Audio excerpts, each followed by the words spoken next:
Hello fellow treasure hunters. Thanks for joining me, and if you are returning for this segment, welcome back. A lot about nothing has been the subject of the day for the last 4 series of a certain show surrounding our quest and its whereabouts. A lot of spin with not much web. With some dubious finds such as some suspected plants, the Spanish swamp coin for instance, and who can forget our Roman sword. Over the years, as you already I'm sure are aware, a lot of people have spent a lot of their money in retrieving nothing from Oak Island, so you could be forgiven in suspecting a few exaggerated stories here and there, a few pieces of let's say circumstantial evidence, to put it lightly. It may fool the vast majority of our society's population with their dribbling incessant suspense background music when a pebble is discovered on the beach, and their sudden moments of looking around eyeballing each other for no particular reason than to attempt a vein of interest. I could go on for hours about how nothing is done for 45 minutes and then we are shown the same information as in the trailer, but I digress. It may fool the vast majority, but it doesn't fool those who matter. If anything, it has had a negative impact on this group of individuals. I am talking of course of those of us who still retain a functioning brain. Those who could aid in solving this riddle even if that conclusion be that of an admittance of nothing but nature. And so before we continued, I would like to refresh everyone's minds as to the actual evidence we know exists for the treasure and the man-made interference on the island pre-1795. Let's begin.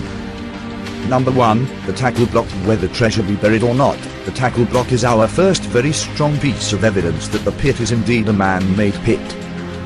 Number 2, the depression witnessed in the ground.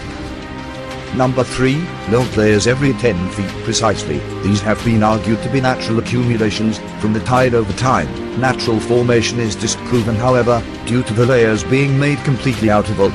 Number 4, wooden features litter the shorelines. These features have been dug in and are made of oak. Number 5, Smith's Cove is man-made. Yet another elephant in the room. Number 6, salt water mixes with fresh groundwater within the island's pit, indicating underground passages. Number 7, in 1981 Fred Nolan discovered 5 cone-shaped stones that form a cross 720 by 867 feet across. At the center stone a 6th boulder was dug up with a face carved into it. This has led some to assume the site has religious importance. These granite stones are all flat on one side, evidence of them being hand-carved or glacial. Either way they have been positioned on purpose. Number 8, other stones with old carvings litter the islands, not just oak. Number 9, at 90 foot down we had the stone tablet, although missing, which is suspicious. We do know it actually existed, and was found where they said, numerous reports of the time survive, of witnesses to the stone and the event. It's probably being used as a doorstop or a pond feature somewhere, as do so many of artifacts such as these tend to end up.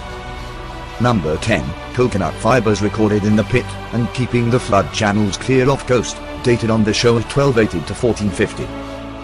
Number 11, numerous metal detected independent artifacts have proven people have been visiting the island for hundreds of years.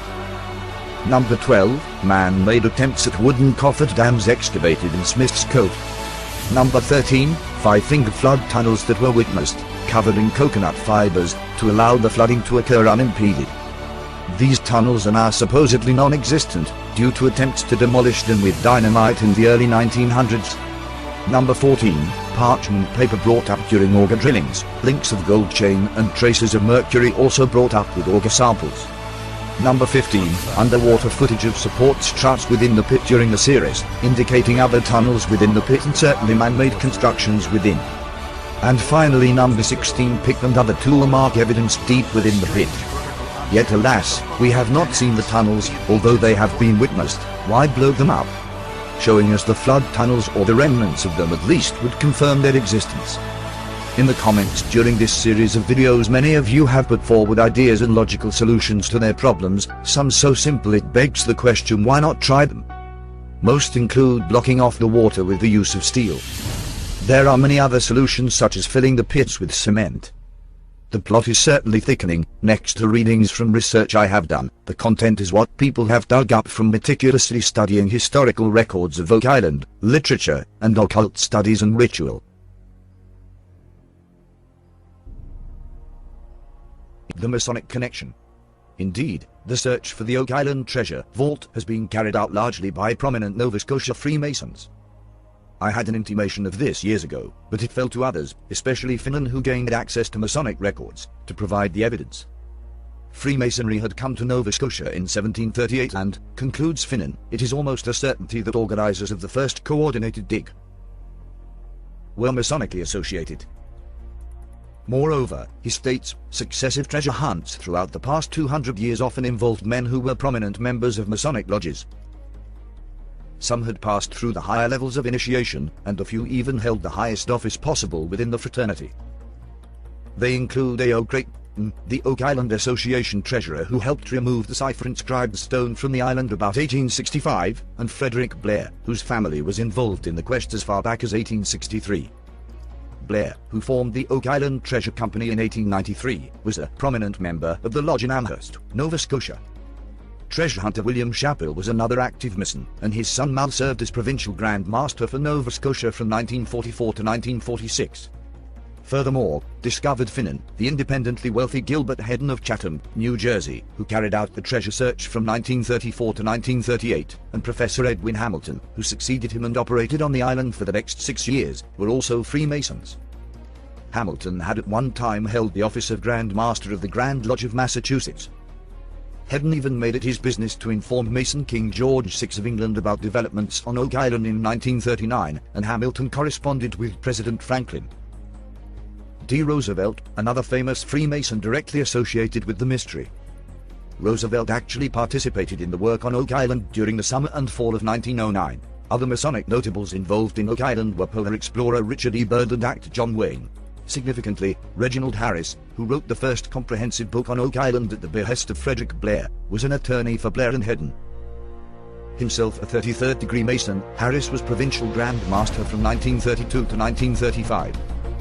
Among his extensive papers were notes on Oak Island, scribbled on the backs of Masonic documents and sheets of Masonic letterhead.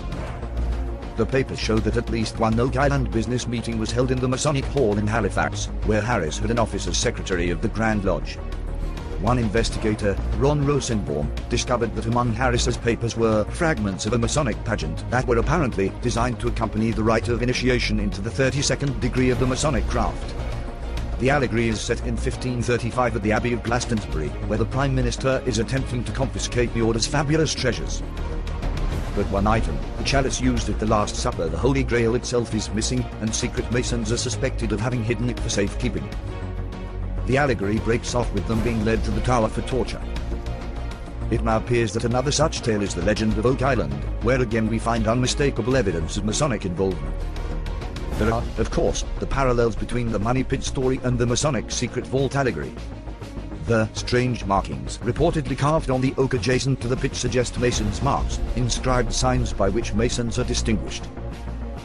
The three alleged discoverers of the pit would seem to represent the three worthy sojourners, with Daniel McInnes representing the principal sojourner, who discover the secret vault in the Royal Arch degree. In that ritual, the candidate is lowered on a rope through a succession of trapdoors, not unlike the workmen who were on occasion hauled up and down the Oak Island shaft. The tools used by the latter, notably spades, pickaxes, and crowbars, represent the three working tools of the Royal Arch Mason. Indeed, when in 1803 workers probed the bottom of the pit with a crowbar and struck what they thought was a treasured chest, their actions recalled the Royal Arch degree in which the secret vault is located by a sounding blow from a crowbar. The parallels go on and on. For example, the soft stone, charcoal, and clay found in the pit are consistent with the chalk, charcoal, and clay cited in the Masonic degree of entered apprentices, symbolizing the virtues of freedom, fervency, and zeal. Then there are the artifacts. Of course, many of these, like the old branding